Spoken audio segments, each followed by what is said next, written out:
Do you know roughly like what it costs you to acquire a new client? Honestly, I don't.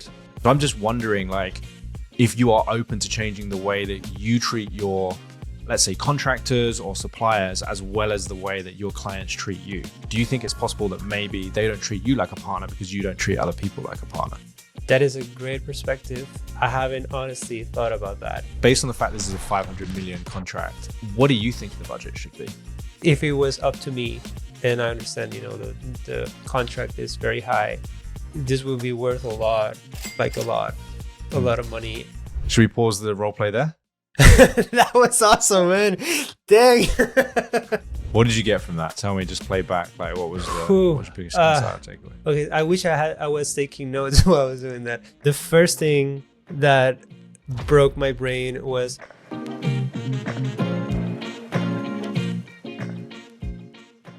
So I'm here today with Alejo, and we are going to run a sales role play. So Alejo, do you want to just tell me a little bit about the client that you're going to be playing so everybody has context for the business? Sure thing. So this client is from a big international corporation. They are mostly based in the United States, but they are actually reaching out from a Europe division that is going to be flying to the United States to do a sort of consultation pitch to a client. So they want to bring me in to record their session in hopes that the pitch will help land this client long term. Internally, they have worked with people like me before, but this person specifically from this subdivision has never worked with a sketchnoter or graphic recorder before. So they're reaching out to me because I was referred by somebody. Somebody is like, hey, you should talk with this guy. And they saw my portfolio and they say, yeah, let's work with him. And now they're figuring it out if or how to make it work. Okay, cool. So this was a fairly warm referral. You know, they're like a big company, they're a big corporate. And what sort of industry are they in? It's like software services, software support services. So what they're looking is to help this client with the distribution of their products in a software platform, so they don't have to like have multiple subcontractors, I guess, or multiple software, but just like a one solution that kind of wraps around their whole industry. Yeah, makes sense. And just for everyone watching, what do you do? I do visual notes, live visual notes. So I join events and meetings in real time, draw the ideas that are being captured, which helps people get on the same page and also just get super excited and engaged about the content that is being shared. Okay, amazing. So we're going to jump into this. You're going to play the client and I'm going to play you because you gave me a little bit of context about this call before and where you felt like the stumbling blocks were. So I'm going to handle this using some of the sales frameworks that we've got and hopefully do my best to uncover some things that maybe you didn't get the opportunity to uncover in that initial conversation. So we're going to assume that you've had a short conversation before because otherwise this whole role play is going to be a bit too long. So typically, if someone was referred to me, I would have a very short sort of 15-20 minute call, which I'd call a clarifying call or a qualifying call. And so that we're going to imagine we've already done that and we've got some of the basics down so we kind of know who they are. And now we're having this kind of like slightly longer and more in-depth call. We'll try and condense it as much as possible as well so people don't have to sit through like a 45, 60-minute sales call. And I'll try and just kind of cover some of the concepts that I see people typically miss on these kind of calls. Let's do it. Okay, perfect, man. Alejo, thank you for jumping on a call with me today. It's great to connect with you again. So before we dive into the logistics of the project and things like that, I would like to spend a little bit of time just understanding a little bit more about the business so that I can just see how it fits into what I do and if I can actually help you. I find that because we've only got a short period of time for these calls, having a bit of a structure helps. So to start with, we'll talk a little bit about the business, what it does, what you're hoping to achieve. Then we'll talk a little bit about some of the challenges, why you're looking for someone like me to help you. And by the end of today's call, hopefully we can figure out if this is a good fit. Are you okay with that? Does that sound okay for you? Yeah, that sounds great. Yeah. Okay, cool. And just out of interest, is there anybody else that would need to be on this call if we decided to move forward and actually go ahead with this project? Is there anybody else that would need to sign off on this? That's a good question. It's a hard one because I'm the one who approves the finance. People are the ones who actually end up giving the good to go. So I'm in charge of the engagement, but finance would tell me if the budget um, is feasible.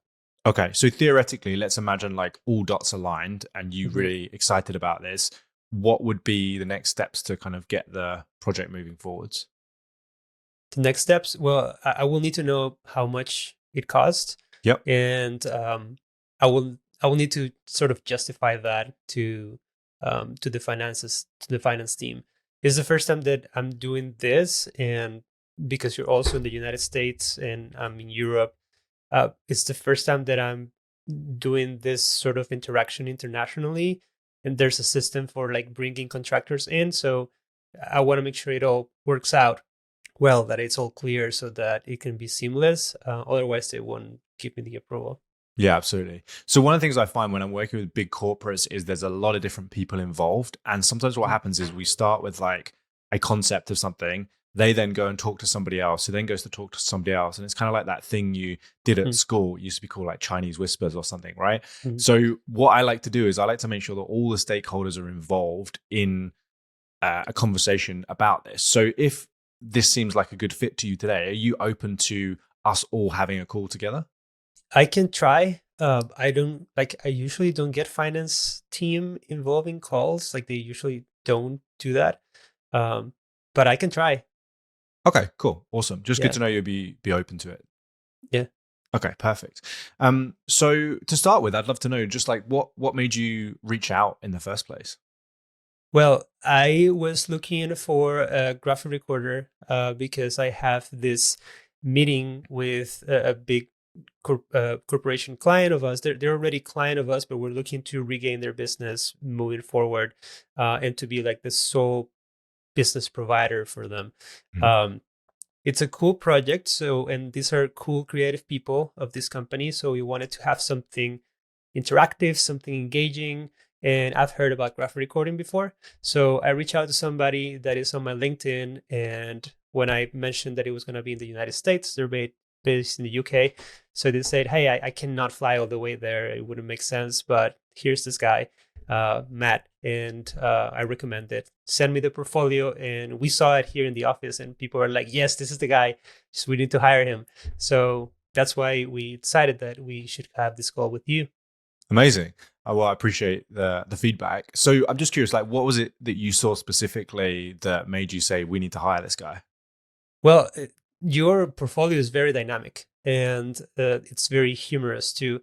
We just thought it would be a good fit with the kind of so here between us, it's like Nike, so it's like a big shoe company, and they have all this stuff that is cool, dynamic, moving, and we saw that in your portfolio, and we thought that this could be a good addition, kind of like matching the sense of what we want to portray with them. I feel like we understand Hmm. what their vibe is, and what we want to foster in this relationship. Hmm. And also to give you a little bit more of context, they have been through a little bit of, I wouldn't say restructure, but like there's been changes in people in the leadership. So the people who are coming are new and excited, and they're like looking things afresh. So we want to make a good first impression. We've been working with them for a while, but now because they're new, we want to make sure that this step forward is something that they're excited Yeah. about. Okay. So there's been changes in the leadership at Nike, the client, Uh-huh. right? Okay. Yeah. Makes total sense. Okay, cool. And so what you saw was you saw like the dynamic nature of my portfolio. You saw it was like quite humorous. And really you're looking to like make a really good impression for these clients, right? Yes, that's correct. Okay. I mean, obviously there's other people that do this. And so I'm just curious, like, why me out of anybody else that, might also do this? Well, to be honest, you're after that person that I reach out, you're the second person that I reach out to, Mhm. because I have never seen this before. Somebody just told me about it, Mhm. and then I reach out. Um, I just think your portfolio is great, but I'm sure people here would ask me if there's other options. So I haven't done the research yet, but so far your portfolio looks really good. Okay, cool. So do you mind if I just ask you a little bit more about like the business currently and Mhm. what sort of things that you've done in the past? Sure. Okay, cool. So you've got this client already, but you want to renew the contract, is that right?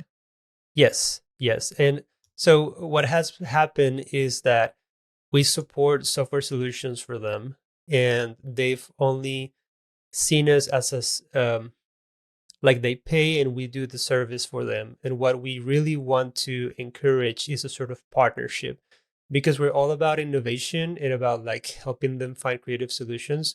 So we don't want them to see us just as somebody who is just like just doing the thing, kind of like they see the menu and they just ask for this and we give it to them, but Hmm. somebody who is having conversations back and forth, because that not only helps us but it helps them, because we can spot things sooner that we can change and improve in their business to increase their revenue, their brand awareness and all that. So we really want to be a partner, not just a service provider. Okay, so the most important thing to you is that you're a partner, not just a service provider, right? Yes. Okay. And are you looking to increase the value of this contract, or do you think it will roughly be the same? Like if you manage to become a partner, would that mean that you get paid more and you get more work, or? Yes, we imagine it will bring more work, because the nature of it will mean that we'll have more insight Mhm. into what other things we can help them with, which could translate in more work. Okay, cool. And just to give me an idea so I can have everything in context, what's the kind of rough value of Nike as a client to the business? You mean like yearly? Yeah. Phew, I'd say probably 500 million, maybe. Okay. Yeah. Okay. And you mentioned before that like you've not really done anything like this before. So I'm just curious, like, what is it about this type of work, like that I do, that you think is going to help you to secure this contract? It has to do with kind of the vibes and the feeling of the interaction that we have. As I said, like we really want to position ourselves as not just a service provider, but like as an innovative partner. And part of that innovation is just bringing things that are outside the box, Hmm. to say it in one way. So we in the past we haven't done graphic recording sketch notes with this client, and just being able to bring that conversation and like essentially kind of reflect back to them the things that we have talked about, in a way that is not a minute, but it's just something that is fun, that reflects their ethos, you know. I think it would be very, very effective. From my perspective, is just matching that vibe, having them feel like excited, pumped, and be like, oh, these guys are creative. They're not just techie, you know, nerdy guys, but like they're also cool. So that'll be something that we will that we're looking forward to have in our interaction with them. Yeah, it sounds like you're trying to change the perception they maybe have of you right now. Yeah, yeah. Okay, cool. That makes total sense. Um, so just so that I understand the context of the actual event, are you literally just pitching for new business, or is this part of a bigger event that you're putting on? This is ideally the first interaction of a few more. Um, we want to have these interactions probably not in the US, but like there will be different sorts of meetings with them. We're just making this like the big thing of like bringing them here to kind of get started and get them pumped. But yeah, there's many conversations after this. Don't know the nature of them, if they're gonna be more inspirational or more like tactical, and I don't know if it's gonna be all of them, but yeah. Well, I guess what the better question would be, what do they think they are coming to attend? Gotcha. Okay. Yeah, so what they're coming to attend is essentially express the things that they're looking, or like the pain points or the things that they're looking to do with their brand, and hear from our perspective how we can help them. Okay, cool. So it's a pitch pretty much, right? Mhm. All right, perfect. Let's imagine that we're talking again after this event has happened and it's been like 10 out of 10. You've knocked it out of the park. Everything's gone exactly how you planned. What are some of the things that would have happened for you to be like super happy about this pitch? Well, they're eager to continue to work with us in this Hmm. new capacity. Um, Ideally, they not only talk with us but also like refer us back in within their business to other departments that could work with us in different capacities. Um, they I feel like if they rave about it, like if they go back saying like these guys are really awesome, uh, that would be a win for us for sure. Because again, we've kind of been stuck in a box of like the nerdy techie things, the people, and we want to be more than that. So I think there's that. I mean, gaining the business, of course, or maintaining it would be good. Hmm. Gaining it in this new perspective of partners would be amazing. Hmm. Anything else? I think that's it. Yeah. Okay. And is there anything else that you're doing right now in order to bring them round to being more of a partner, kind of changing your perception in their eyes to make you more cool, to make you more innovative, and to kind of be treated as a partner that has these like conversations back and forth? Apart from bringing someone like myself in, is there anything else that you're doing right now to achieve that? Yeah, that's a good question. The only one that comes to mind right now is just actually bring them to this meeting because we're like flying them from all over. So we we're kind of treating it as not only we're just meeting for a business thing, but we're also meeting in a sort of like experience capacity. Like this is an experience. It's not just a pitch. It's not just a meeting. A corporate thing. So um, I mean, they seem pretty excited about traveling. So that is something out of the box because we could have had a meeting like this online, but we're trying to do things differently. Okay. So apart from the event itself and actually getting them there, there isn't that much more that you're currently thinking about doing in order to get this outcome. No, Okay. and that's a good question. Yeah. Yep. Makes sense.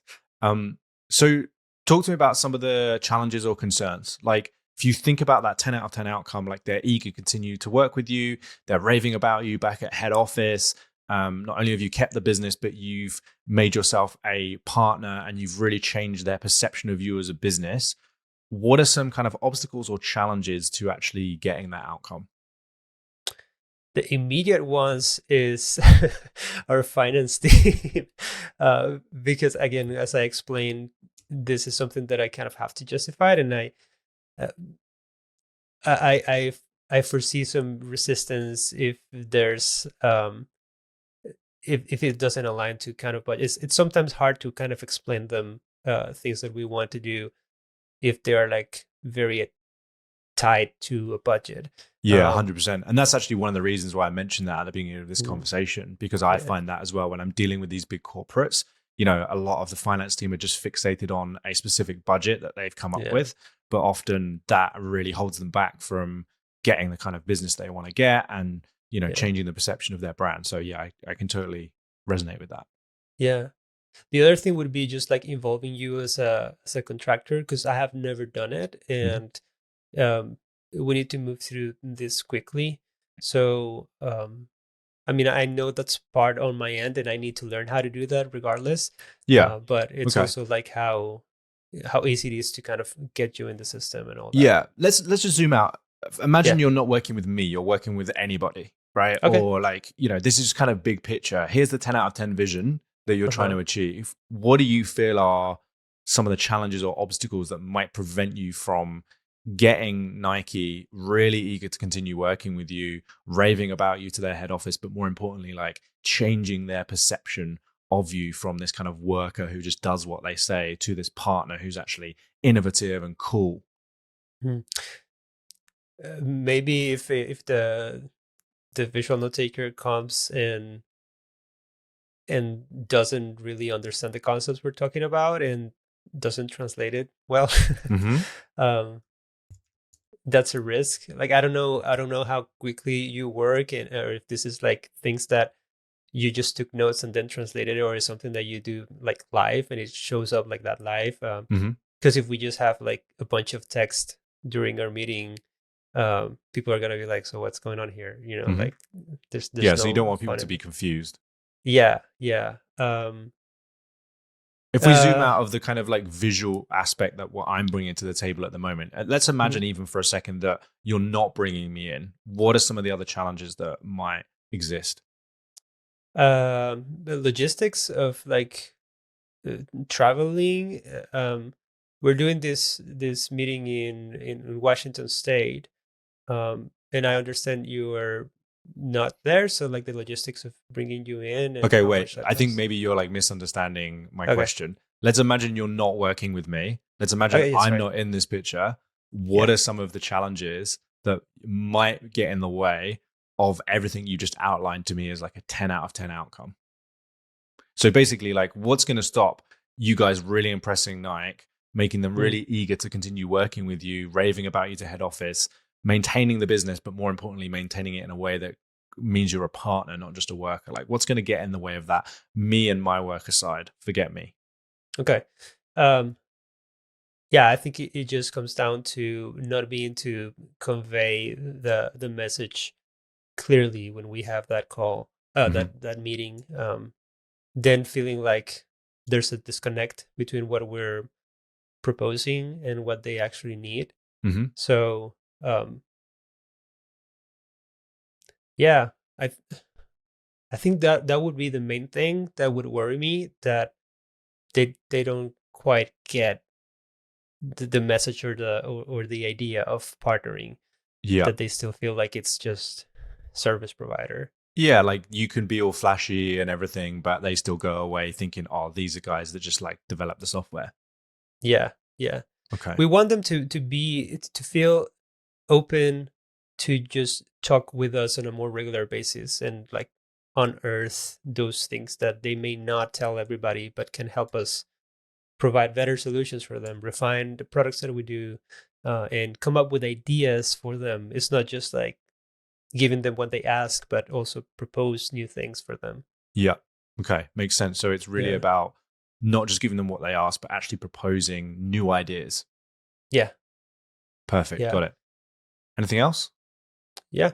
Um, I think that might be part of it, like during the pitch meeting thing. Like we want to be able to capture some ideas that might come up right there and then. Because if we can show them right there that we can come up with ideas, then it might be easier for them to see that in the future we can do that as well. So there might be a level of, um, I guess, improv within this, of like we might ask some questions that could bring some challenges that maybe they haven't mentioned before, and we Hmm. would love to right there and then show how that relationship could look like. Yeah. And so this is an interactive session, right? So you've got somebody on your Hmm. team who might be able to come up with some of those ideas and actually ask them some of those questions on the day. Yeah, and that wouldn't be your role. You'll be only capturing, but yeah, Yeah. we'll have somebody who's be facilitating. Yeah. Okay. Cool. Anything else that might prevent that sort of 10 out of 10 outcome? No, I think that's it. Because the other way my brain goes is just the logistics of it. Yeah. Okay. Yeah. So I just want us to think about two scenarios for a second so I can just understand the full scope of the kind of challenge here, right? So let's imagine the 10 out of 10 version where they go back and they're really eager to work with you. They're raving to you about, they're raving about the event, they're raving about you. You maintain the business, but you also manage to change the relationship from worker to partner. What is the longer term impact of that for you and the business as a whole? Why is that so important? Well, we don't we grow the business. We're able to innovate because we will learn some things from our client that we can incorporate not only to the services to them, but also within our company. Um, then we don't have to chase other clients. Like we don't have to find other clients. If this client is a sort of retainer thing on the long term, then of course that's great financially. Mhm. Um, Just a quick question on that, if you don't mind. Do you yeah, know roughly like what it costs you to acquire a new client? I honestly I don't, because I'm in the client relationship, not in the uh, usually acquisition. Like even though this is kind of acquisition, it's a client that we already have. So Yeah, no, I get that. It's like yeah, more account management. Yeah. correct. Do you Yeah, think somebody on your finance team would know those numbers? I could ask around. Hmm. Yeah. Okay, cool. Why? What do you ask? Well, because I want to know like what the difference is between, let's say you don't keep them as a client, right? Hmm. I'm trying to figure out in my mind how much time, energy, effort, money you'd have to invest to go and get a new one versus just keeping this one. Like I'm trying to figure out how much of a big deal it is for you guys if these clients don't renew. Gotcha. Okay. Okay, cool. So yeah, you don't have to go and chase other clients. What else would be like some of the positives or some of the knock-on effects if this went really, really well? I think those are the main ones. Okay. Yeah. So growing the business, not having to chase other clients. But Hmm. what's because you mentioned before you put quite a lot of emphasis on this idea of like being a partner rather than a worker. So Yeah. how does that play out long term? Like why is that so important to you? I mean, this would be uh, again, this would be great just because it's it's way easier to handle a relationship with somebody that we're partnering with. It's more engaging. It helps us create products that help more and reduce the friction. Like sometimes what has happened is if we create a software, the client uses it, and because they're just using it on their own, they may experience some trouble. There might be people who were not inside the conversation initially and they don't know how to work it out, or they mess it up. And then they get frustrated at us because they don't know how to use the product very well. So if Mm. we are partners and we're like in constant communication, we can manage that for them so they don't have to worry about that. So that translates into a more, uh, an easier kind of interaction, a better understanding of the product that we do and the value that we bring, and just reduces the friction for them, which we are always looking to do to make it easier for our clients. Mm. So we believe it's a good option for them because it makes it easier for them. It's also a good option for us because it allows us to address those pain points earlier on if there were to show up. Yeah, that makes sense. Yeah, address those pain points earlier in the journey, right? Yeah. Hmm. I'm just curious. This is a bit of a question, sort of like from the back of my brain that's just kind of landed in this conversation. Yeah. Um, do you feel like you treat your suppliers as partners, the people that are helping you? That's a good question. In general terms, they usually just provide things because there's very specific things that we need. Um, Mm. and I guess you might be bringing that up, like our relationship, with you if we were to work together. Because I haven't thought about that because it's kind of like a one-time project that is usually discussed. Mm. So it doesn't make sense to talk about a partnership if it's just one product. But if there was a way in which this can be incorporated into many things, and it makes sense for a partnership, I wouldn't be opposed to that. I'll be curious. Um, but for now, we've mostly hired suppliers that are for specific tasks. Yeah. Can I just tell you the reason that I ask? Sure.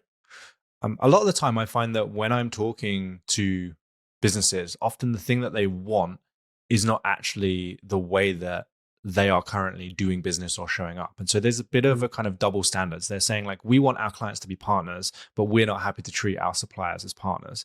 And so I'm Mhm. just wondering, like, if you are open to changing the way that you treat your let's say contractors or suppliers, as well as the way that your clients treat you. Do you think it's possible that maybe they don't treat you like a partner because you don't treat other people like a partner? That is a great perspective. I haven't honestly thought about that, and it makes a lot of sense. I would be open to that. I know it's not all up to me, but that sounds lovely. To be honest, to carry that from the way we do business with others and the others do business with us. Yeah, because partnership's kind of like a philosophy, right? It's like the Hmm. way that you have relationships with people. Yeah, So to that's be true. selective with that seems, yeah, a little bit like double standards. Yeah, I mean, I understand that sometimes business is business, and because I'm part of a big corporation, sometimes there's like mechanisms that I cannot control. But as much as I can in my interactions with suppliers, I would love to have that sort of transparency. I'm curious, So if Nike said that to you, what would be your response? if Nike said that to us, what you mean? What I just said to you? Yeah. I mean, I'd be curious to know how what would make them uh, consider and value a partnership with me, um, and what parts within their big system and their mechanisms and processes um, would have to be addressed in order for us to have that partnership. Yeah.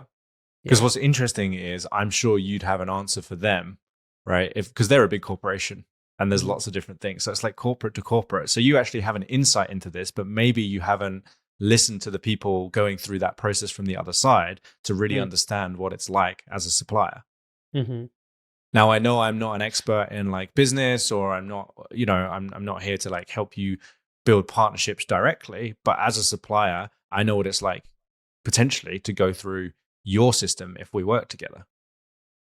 And so you guys have to go through Nike's system because they're a big corporate as well, right? Yes. And that's really everything that we're doing here is about communication. So I know what I'm talking about is like visual notes, but really it's about how we communicate as people. Mhm. Does that make sense? It makes a lot of sense. Yeah. Thanks for Okay. bringing that up. Yeah. Yeah, no worries. Well, we can park it for now and maybe come back to it later if we feel that it's relevant.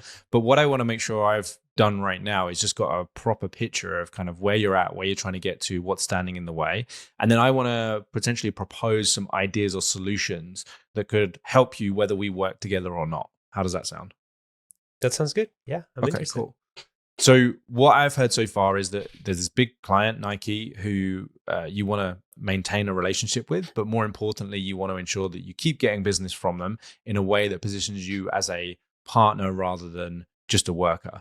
And really, the thing that's important to you is that you are seen as kind of innovative and cool, and you can kind of open up these conversations so that you can find ways to help them more, not just be a delivery partner for them. Yep. That summarizes well. Okay, cool. And so, like a 10 out of 10, what you really would like make this event amazing is that they would be eager to continue working with you. They'd be raving about you to their head office. You'd obviously maintain the business, but more importantly, you'd be able to grow the business and you wouldn't have to chase other clients, and you would be able to change the relationship you have with them so that you can solve bigger problems for them. You're good. Yes. That's exactly it. Okay, cool. And the biggest challenge you see right now, you've got a few challenges around finance, Mhm. a few logistical things about how you bring a contractor in. But really, like the biggest challenge is how do we communicate the ideas in a way that will get them to actually open up and kind of let us in to their ecosystem so that we can maybe discover things that we weren't able to discover before. Yeah. Does that sound about Yes. right? Yeah. Okay. And so really like being able to convey that message clearly is kind of one of the biggest challenges. Like if you can't do that, and if they don't understand the concepts and they don't understand like what you're trying to say, then you're probably not going to be able to achieve that outcome, right? Yes. It's that and just kind of like the feeling of like excitement about it. Okay. Yeah. Because it's part of the reason why we want something cool. Hmm. Because we want them to feel excited about it. Yeah. Okay. And just quickly before we move on to the next section, like what is the consequence of getting this wrong and this like not working at all? What does that world look like? I think it'd be pretty difficult to lose the client completely. We'll have to really screw it up for that Hmm. to happen. But I think the worst case scenario is just kind of staying where we are in a minimum capacity. Uh, maybe they we just keep doing business as usual, Hmm. which is not a terrible scenario. But still, it's not what we want because we still have the complexity of it and the kind of lack of insight in their business. So yeah, it would something would have to go really really bad to like lose the client, and Hmm. I don't expect it to. Yeah, I don't think there would be anything that could go that wrong. Okay. Hopefully Thankfully, but not. yeah. Yeah. Yeah. Hopefully not. Okay. So like losing the client isn't really a risk, but there is a risk that things just like stay the same basically, Yeah. and you guys just stay where you are. And Yeah. what is like the longer term impact of that if nothing changes? That's a good question. I mean, I guess if nothing changes, it's kind of abstract. It's like the things that we don't know that could help our business. We still wouldn't know them. So we'll have to figure out a way to do this sort of things with other clients that we have in hopes that those relationships can eventually bring back to speed and Nike and be like, oh, I want what they have, you know? So, but yeah, I feel like it would just kind of be the lack of knowledge and insight that we have, and just still have to deal with some of the friction that happens from what I mentioned before, of like them not using the software correctly or having some issues understanding. I have to think more about that, but that's what comes to my mind right now. Yeah. And obviously like you're unlikely to just lose the client from this one event, but if you weren't able to get them to use the software properly and you weren't able to kind of demonstrate how you could solve bigger problems, is there potential that in 6, 12, 18 months time they might reduce the scope of the contract? Mm, not sure. I mean, I guess that could be a risk. Um, they haven't reduced the scope of the contract in years where we have been working, so I don't see how they could escalate that much. Maybe the risk is just that they don't get benefit from new things that we're doing because they keep the scope the same. You know, with all this AI stuff that is being incorporated, they might not be able to adapt as quickly if they're keeping the same sort of thing, or if they're like apprehensive towards doing new things. Mm-hmm. But I don't know if that's something that we could necessarily like force, you know, like something that they'll have to be convinced that they want to take the risk. And it just comes back to trust in seeing that we can manage that and we can do that for them. Yeah. And in But your I'm experience, deviating, how yeah. do you build, like you're someone on the front line, so in your experience, how do you build that trust? Well, it's usually case studies of like, hey, we're doing this new thing. Are you interested in? Um, Sometimes we just incorporate, you know, some updates and then just do some training, but it's mostly kind of tied up to the ROI that they expect to get from it. So if it's working, it doesn't mean that it's working to its full potential. But sometimes if it's working, the client will still be okay. It's just fine. So we need to figure out ways to demonstrate that it could do more. And if we cannot do it with one client, there might be opportunities to do it with other clients. Then we can kind of show. Yeah. Um, Okay. Makes sense. yeah. And just in terms of kind of like urgency and size of problem, like if 10 is like, we need to nail this and we need to get it right sort of now, and one is, this isn't that important, where are you on that scale?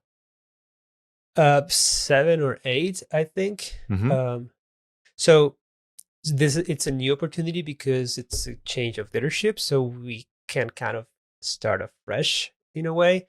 So in terms of that, it's a unique opportunity in terms of like urgency, because we have the client already. We don't necessarily need to like upgrade, I guess, the relationship with them. We just want to because we think it's more beneficial. So it's not a matter necessarily of urgency, but it is important. It doesn't need to happen right now, but right now there's a good opportunity. So that's why it's 7, 8. Yeah. So why is it not lower than a 7 or 8? Well, that's a good question. I mean, I guess it's just I have in my mind that this thing is coming up. So like, if we miss that opportunity, then I I don't have right now ideas of how to build something similar that is as consequential because of having everybody together in the same room. Mm-hmm. So that would be kind of the urgency of it that would make it be like that. Because if we were not meeting with them, then it might be like a 5, I guess. Because we could figure out other ways to do it, build it slowly, you know, instead of having a bigger impact on a one meeting. Yeah. And just out of interest, what would need to happen in order for it to be a 10? They it might have something to do with a competitor already building something as powerful as what we can build for them, and then feeling the pressure of keeping up with that. It might have to do with maybe they've had some flops, in terms of branding, and their brand awareness is going down, so they need to really push other ways to maximize their returns despite that. Mm-hmm. So they need to get creative quickly. I guess that would be kind of like an external thing. So the urgency right now, it's on our end. I feel like it would be a 10 if we could sense the same urgency on them of kind of like, hey, we need to do this now, and this is very important. So I don't know if that's something I can control or influence that much. But you might be able to, if you improve the communication and they were opened up a little bit more, and let you in, then that's something you might be able to find out. That's true. Yeah, I could find out if I improve the communication. Yeah. Yeah. Yeah. Okay. Cool. And I guess we could know at the event itself, like when we meet. Yeah. That's something that we can assess there based on their feedback. Yeah, absolutely. Okay, cool. So we've kind of got like an overview of where we're at, where we're trying to get to, the challenges, the impact, the urgency.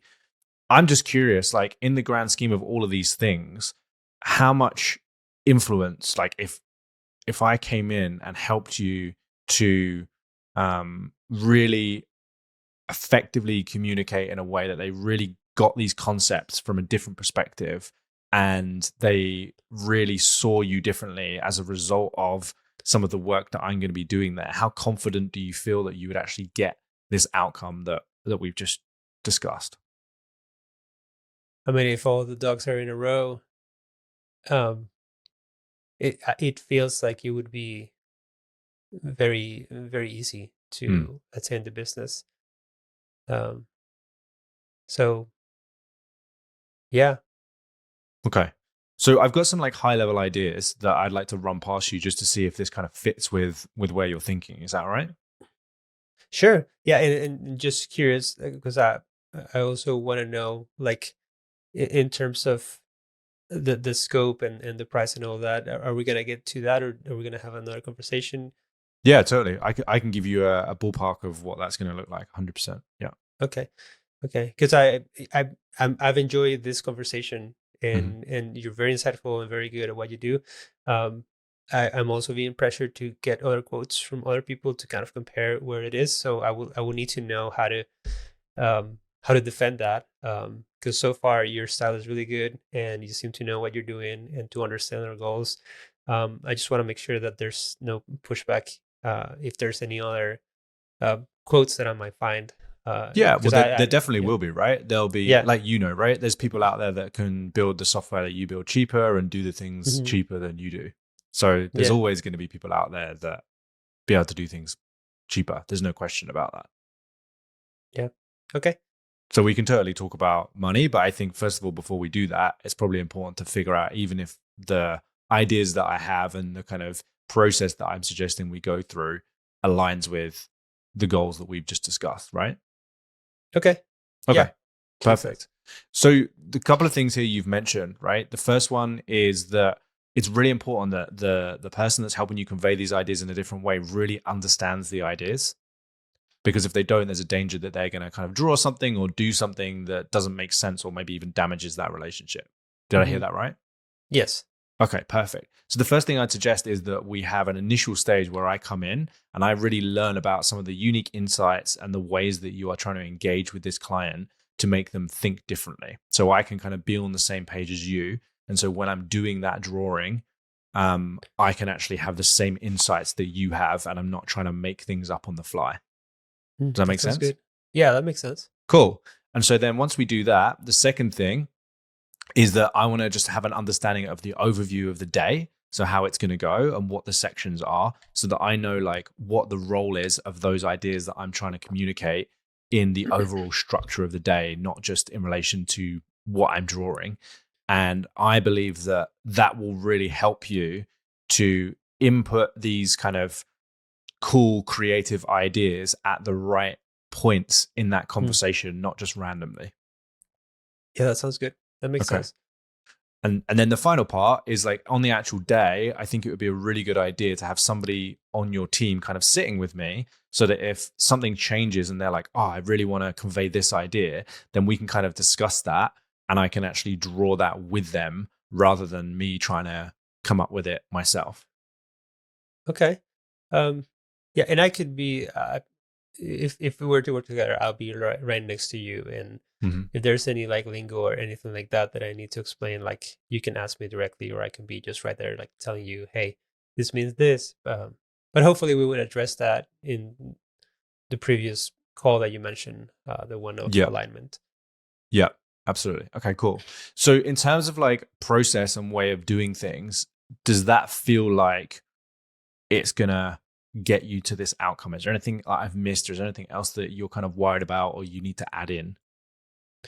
Yeah, I guess just like ideas of how to, because what I've understood so far from the little that I know about like sketch notes and graphic recording, it's like you like come to the event and you draw the things and that's it, right? Like there, or is there something else involved in that? Like is it digital? Is it with markers or and what do you do with the thing after?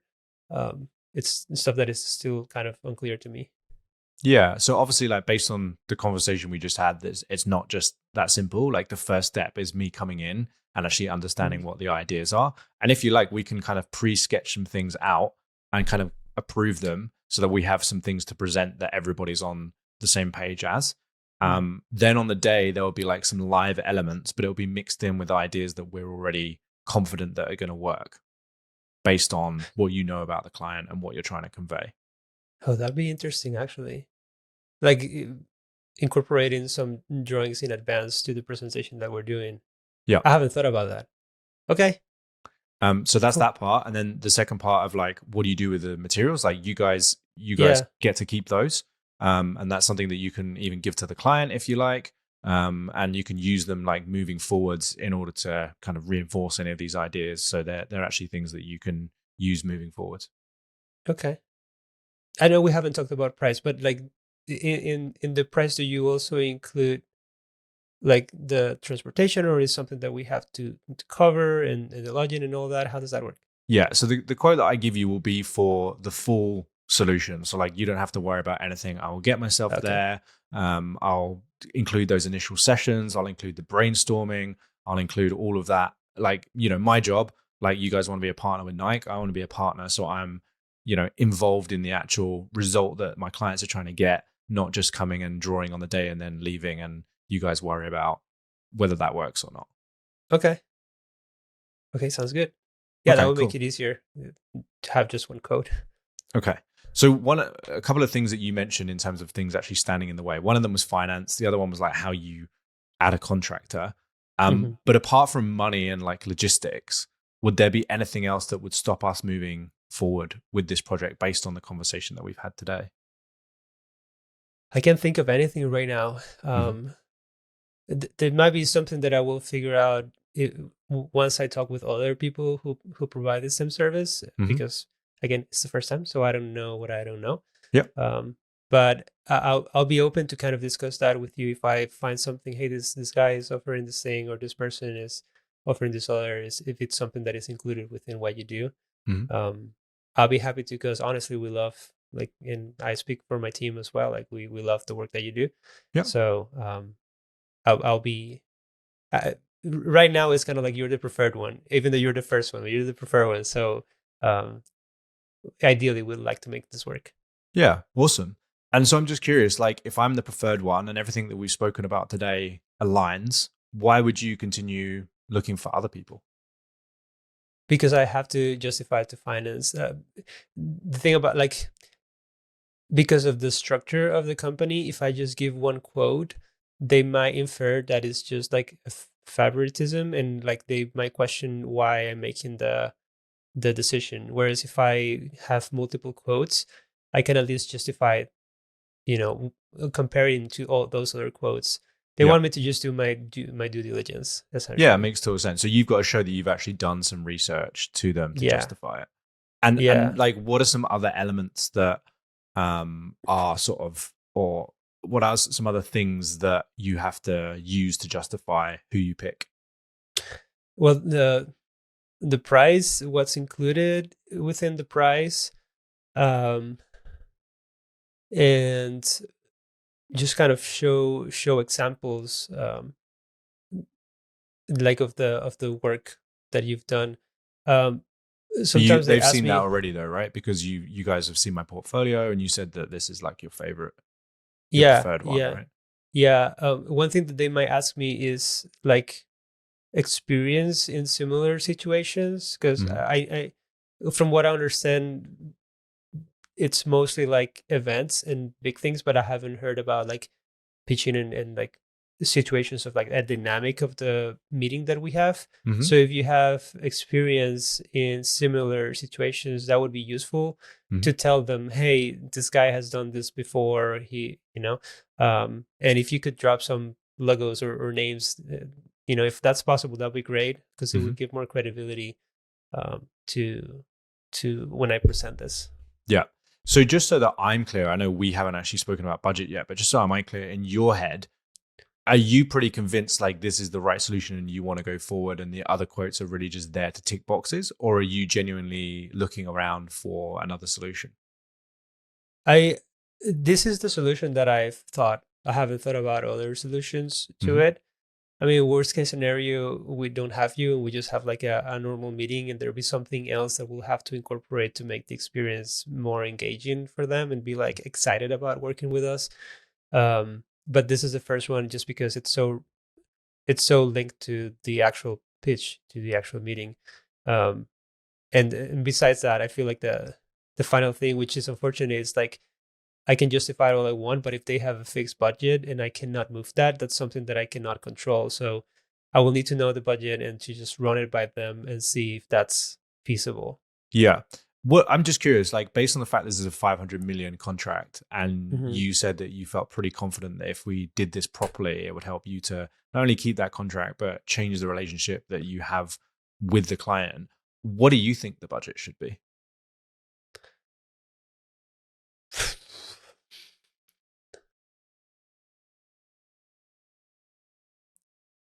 That is a good question. I don't know if I can answer that.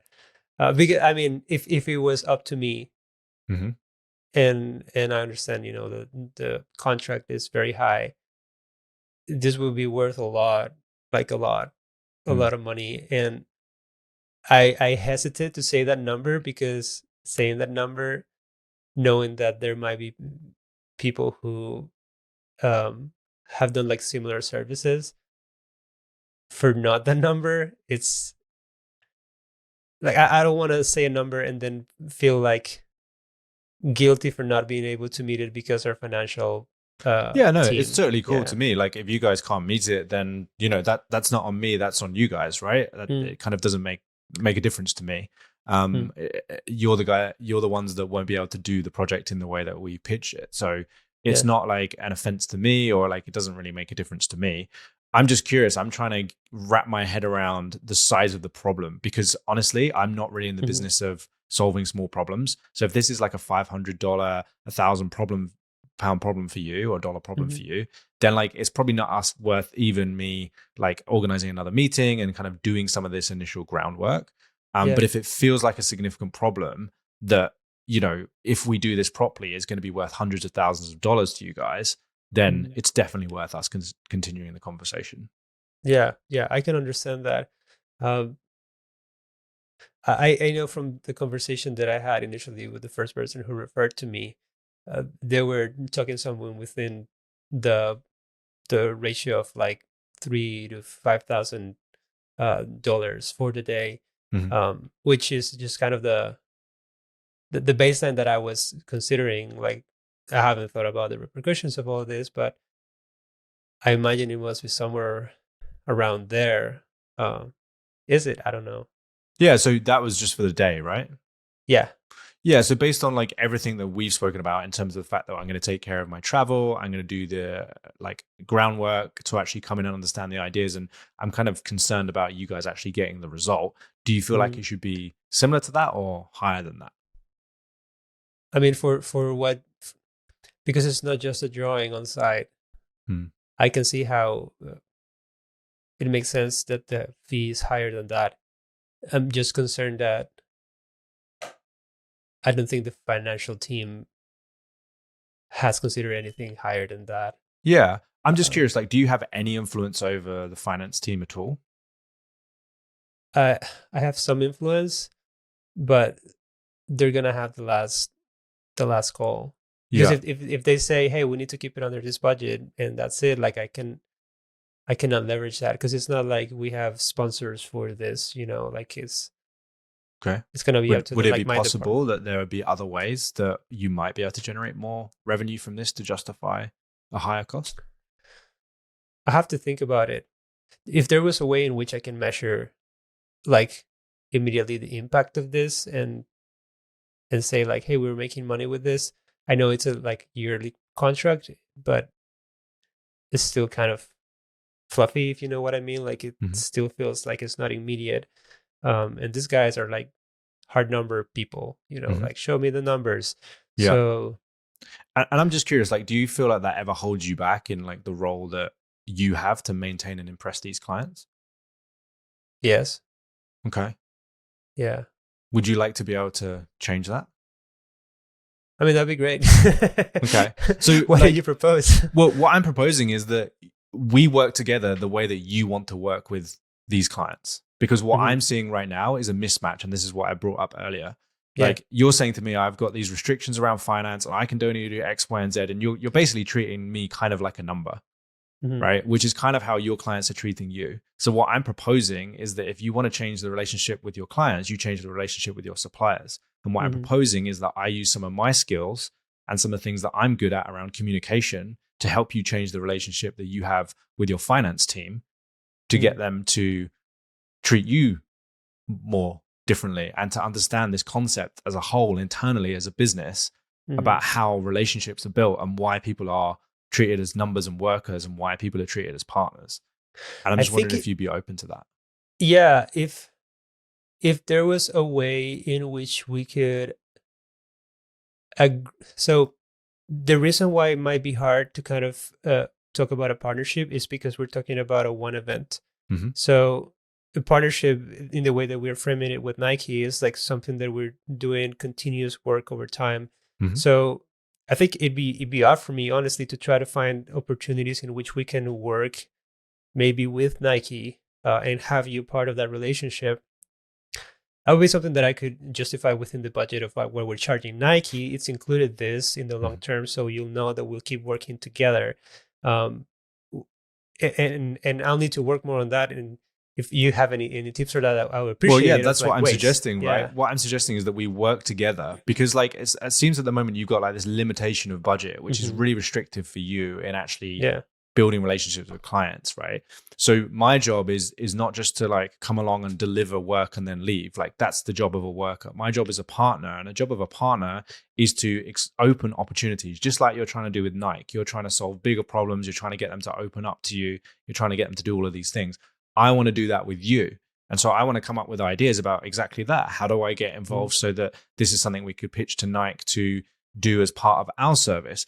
And what about other clients? Like if this goes well, are there other clients in your portfolio that we could use these same strategies on to either change the relationship you have with them or Mhm. potentially even get more money from them? That's the kind of relationship I want to have. So we don't have to get into the logistics right now. And I also don't expect you just to trust me up front. I would like to demonstrate some ways that we can do this. And there are some smaller things, there are some smaller steps that we could take first before we kind of commit to this longer term partnership. But the most important thing that I'm trying to establish on this call is whether you and your team are open to having those kind of relationships with suppliers like myself.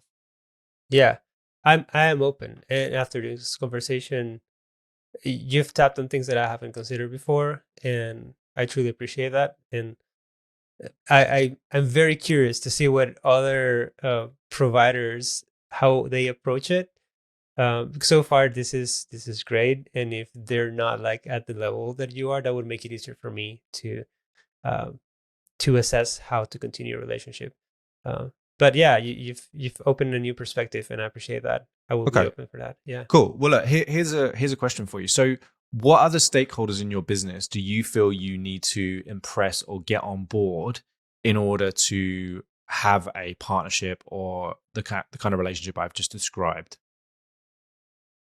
I mean, besides finance, is that because at the end of that, when they approve the budget, I have free reign on how I manage this. So yeah, that would be the only one. The rest of my team, they love your work, so Mhm.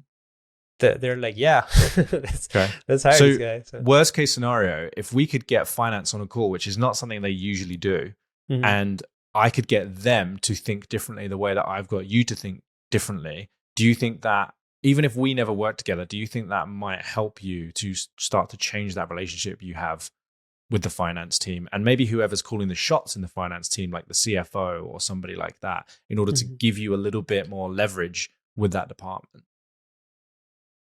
Yeah, and I appreciate that you're not concerned about like sealing the deal or not, just like helping me get the conversation with them because I don't know how to get the conversation started with them. So yeah, I would absolutely appreciate that. Well, maybe I could use some of my skills in terms of the way that I take ideas and frame them in different ways, which is exactly like why we're having this conversation. Maybe I could use Hmm. some of those things in order to help you with that relationship first. Yeah. Is there anything like, is there an amount of money that you don't need sign off for from finance? Wait, what do you mean by that?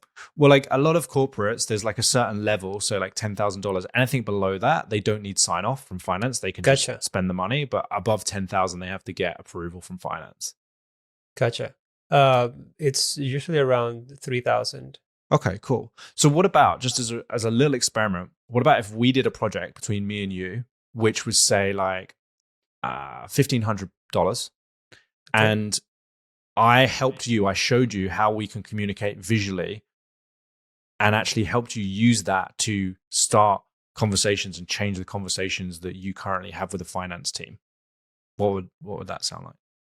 That'd be lovely. I I worry that we may not have enough time to actually do the Nike thing if we do this thing first. Mm-hmm. Um, so I mean, I'm up for that. Mm-hmm. Um, I'd probably need about 1 or 2 hours max. okay, then in that case, I think yes.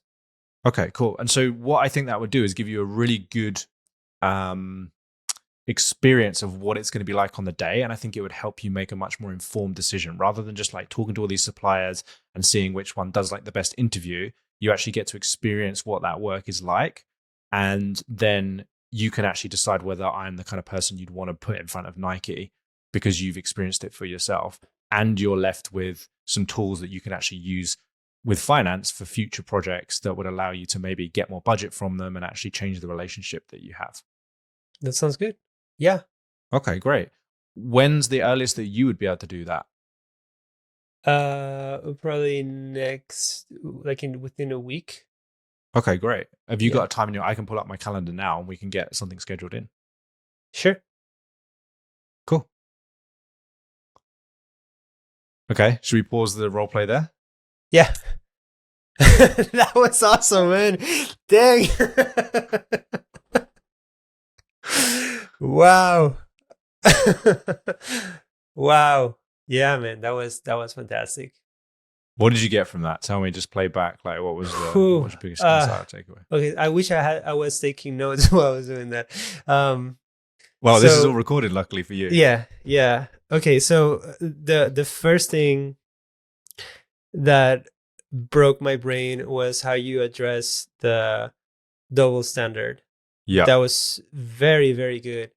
So I let's just hadn't pause on even. that because hopefully this little debrief at the end might be like really valuable for people who are just like, what the just happened there, right? So Yeah. that's something that I would call. There's a book called Challenger Sales, and that's something that I would call a challenger sale. And so what most people don't realize is like when they're dealing with these big corporates, and people that are kind of like high profile or there's a lot of money at stake, the majority of suppliers will basically treat them as if they are kind of gods, right? And like everything they says goes. What I've learned is that like the higher up you get, the less people challenge you. So if somebody comes along and challenges you in a way that is like understanding and empathetic and not like aggressive, it makes people think differently. Right. And so that's, if anyone wants to like read more into this, it's called the challenger sale. Now, in our sales framework that we teach people, that's not part of it. That's something that I just brought in because in the majority of cases in sales, the thing that is holding people back is the exact thing that they are currently doing. So in this case, it was they wanted their clients to treat them like partners, but they were treating all their suppliers like workers. So they had these double standards. Well, most people have got that. They want their client to invest 100 grand in their brand, but whether they're a freelancer or a small creative studio, they've never invested in their own business. And so they've got double standards basically. So just for everyone's reference, that's kind of what I did there is I called out whenever I hear like double standards or when I challenge people's ways of thinking. So yeah, that's the first one, right? What else did you get? That was great. The second one, and it was almost at the end when you proposed doing a sort of smaller kind of demonstration.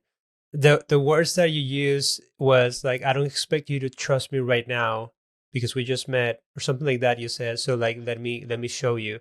And that was I feel like that's kind of risky, but it was good. It was bold because it just shows, hey, I know we're talking big numbers now. So this made me feel of like, if I just go with this guy and I commit to do a partnership, like how do I know it's gonna work out? So like you facilitating that was very valuable. Yeah. And cool. So let's just pause on that for a second. So we call that a logical next step. And so it's the gap between having this initial sales call and this like big core project. The important thing to do there is to paint what you want and to paint where you're going, the big numbers, the big partnership, and then bring it back to something, a small, easy next step, because then in relation to that big thing, it seems really small. If you don't do that, it can still seem like a big leap for people. But they're like, well, originally we were talking about this 100 grand project where we're spending a year together and blah, blah, blah. Now all he wants to do is like meet next week and the project is $1,500. Yeah. And it's 2 hours. And it's 2 hours. Yeah. Yeah. So a lot of people miss that because that's your opportunity to take that person from a prospect to a customer, right? They actually just bought something from you. They just spent some time, they spent some money, and you're demonstrating how you actually help them. And in the creative space, that's often really important. It's a little bit like test driving a car. You see a car from the outside, oh, it looks really nice. You get in it and you're like, oh my God, this thing drives so incredibly. Like I want to take this home, right? And so we call it a logical next step. And it's about de-risking that project and that conversation as much as possible. Yeah, that was great. I also realized when you started mentioning, because I've gotten this objection of kind of like it's like you go and draw. It's kind of what people see that we're selling when there's a lot of process within that. And one thing that I was thinking is if I reduce the amount of process, that translates into things being easier for the client, which adds more value. But actually, when you mentioned that there was more process, in my head, I was justifying the price. I was justifying there's more things involved in it, so it must be worth more, which was a breakthrough for me in terms of like big tier clients. I think if people have lower budgets, it makes sense that it's more valuable for them to have less process. But if they have more budget, it makes sense that there's more process involved because that translates in less risk. Yeah, maybe. So can I tell you what I was thinking about? Tell me. Yeah. I was thinking about what do I need to do to make it really likely that this is actually going to work for you? And I looked at all of your concerns, which I wrote down, by the way. Obviously, you said you wish you were taking notes. I was taking notes. And when I repeated the whole situation back to you and you were like, oh yeah, you're good. It's just, I'm just reading my notes, right? I'm just reading what I've written down. But one of your biggest concerns was that you were going to be able to capture the ideas properly and actually then convey them in a way where you understood the concept as well as the client. And so I was talking to that key concern, that key objection. And what I did was called the concern out. And then I talked about how in my process, we have a thing that relates to that core concern. Yeah. No, that was good. Nice. That was good. I know there's a lot to take in there because you're playing the client and trying to deconstruct the conversation. But I think it's important to like think about how did you feel in that process, and what were some things where you had maybe that light bulb moment and you were like, oh, that was a breakthrough, or that changed the perception of the way that you saw me. There was also a point in which you were asking about like what could go wrong and what could go right, but you frame it in a way of like, let's get me out of the equation. Let's say it's not even me who you're working with, because everything that I was thinking is like how to work with you specifically, and then when you put it out there, just make it seem more clear, like the big picture, what's really important instead of like the nuance of working with you.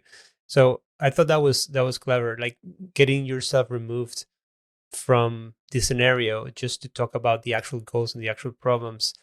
That was insightful for me. Yeah. And a lot of people make the mistake, right? They get the prospect talking about them and their product and their scenario, whereas we really want them talking about wider objectives and wider challenges.